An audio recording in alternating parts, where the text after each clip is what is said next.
The ship groaned as it cut through the gray waters of the inner sea.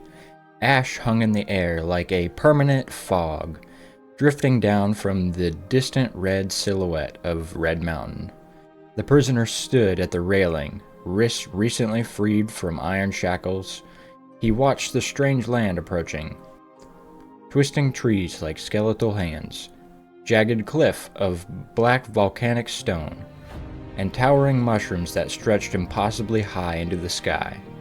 First time into Vvardenfell? A Dunmer guard asked. The prisoner nodded. Then, remember this, the guard said, staring out at the ashland. Nothing here is what it seems. Not the people, not the gods. The ship drifted towards the docks of Seydenine. The prisoner stepped out onto the wooden planks of the Imperial outpost and felt the weight of the island immediately. The air smelled of salt, marsh rot, and distant fire. A census office handed him papers. Name? He gave it. Occupation? He hesitated. The officer shrugged.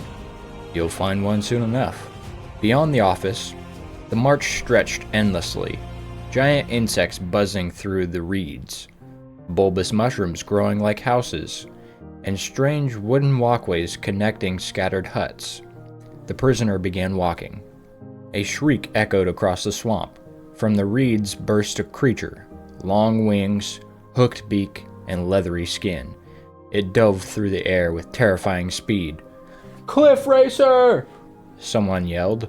The prisoner barely raised his blade before a spear flew past him. A Dunmer warrior in chitin armor struck the creature from the sky. It collapsed in the mud. The warrior pulled his spear free. "You'll get used to him," she said. "Eventually." "Eventually?" the prisoner asked. "Eventually you stop noticing." She pointed north. "If you're looking for work, Balmora's the place." Then she disappeared into the swamp like she'd never been there. Days later, the prisoner reached the city. Balmora spread across the banks of the Odai River, its stone bridges and adobe houses glowing warm beneath the red sky. Unlike the strange mushroom towers and alien architect elsewhere on the island, Balmora felt almost familiar. But the tension in the streets told another story. House Lalu banners hung from balconies. Imperial guards patrolled beside Dunmer warriors, and everyone seemed to be watching everyone else. In a dim corner club tavern, the prisoner heard the rumors. They say the Emperor sent someone. Another spy? No, something different. A Nerevarine? The table erupted in laughter. The prisoner sat quietly and listened. The name meant nothing to him, but every time it was spoke, people lowered their voices. Later that night, a robed man approached him. "You're the one from the prisoner ship?" said the stranger. The prisoner nodded. "I have a message." He slid a sealed letter across the table. The wax bore the sigil of the Empire. The prisoner broke the seal. Inside was a single instruction: find Caius Cosades. Caius lived in a small house at the edge of town. The prisoner knocked. The door opened. Standing there was a shirtless Imperial man with a shaved head and eyes that looked like they had seen too many secrets. "You must be the one," Caius said. "You read my letter?" "Yes." "Good." He leaned in against the doorway. "Then you know why you're here." The prisoner shook his head. Caius smiled faintly. "Neither do I." Weeks passed. The prisoner worked odd jobs around Balmora, clearing caves, delivering packages, exploring ruins swallowed by ash and time. But the deeper he went into Vvardenfell, the stranger things became. Ancient Dwemer cities buried beneath mountains. Ghostly tombs of Dunmer ancestors. Cultists whispering about a god who lived beneath the Red Mountain. Every road led back to the same rumor. The Nerevarine. One evening, Caius finally spoke plainly. "You've heard the stories," he said. "Yes." "Good, because they're about you." The prisoner froze. Caius continued.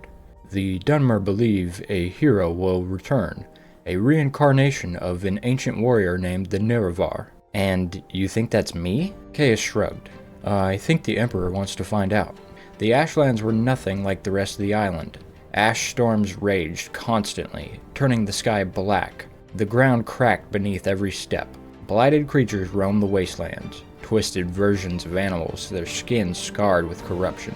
And above it all loomed Red Mountain, breathing, watching, waiting. The prisoner reached a nomadic Ashlander camp.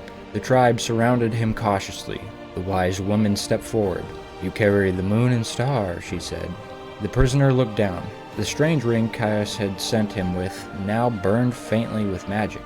The wise woman bowed. "The prophecy lives." Not everyone believed. The tribal temple called him a blasphemer. House nobles called him a political tool. The empire called him an expert. But the Ashlanders called him something else. Nerevar reborn. The deeper he traveled, the louder the whispers began. Dagoth-Ur. The name haunted ruins and dreams alike. Once a general, now something else. Something ancient. Something waiting beneath Red Mountain. One night the prisoner dreamed. A golden mask stared down at him from a throne of stone. "You have come far," said the voice. "Who are you?" "I am a god." The dream twisted. Ash fell like snow. "You cannot stop what's coming," the voice continued. "You cannot kill a god." The prisoner woke with the taste of ash in his mouth. The final journey began at dawn.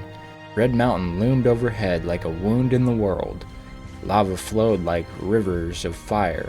Blighted creatures screamed in the distance. And somewhere inside the mountain, Dagoth-Ur waited. The tunnels beneath Red Mountain felt alive. Walls pulsed of strange organic growth. Heartbeats echoed through the stone. The deeper he went, the louder it became. Thump, thump, thump. Finally, he entered the chamber. Dagoth-Ur stood waiting. Golden mask, ash skin, eyes glowing like embers. "I knew you would come," Dagoth-Ur said. "You called me?" "Yes." The prisoner drew his blade. "Why?" Dagoth-Ur spread his arms.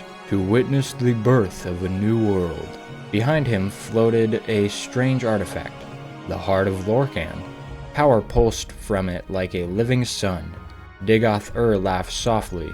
"Do you understand now?" he said. "I cannot be defeated." The prisoner stepped forward anyway. The battle shook the mountain. Magic tore the chamber. Ash and fire collided. But the prisoner ignored Dagoth-Ur. Instead, he struck the heart. Once, twice, 3 times. The chamber screamed. The heart shattered. Dagoth-Ur froze. For the first time, his voice trembled. "What have you done?" The mountains answered. Red Mountain erupted. Ash storms exploded across the island. Lava poured down the slopes. And deep inside the collapsing chamber, Dagoth-Ur faded into nothing. When the prisoner finally emerged from the mountain, the sky was quiet, and for the first time since arriving on the island, the ash stopped falling.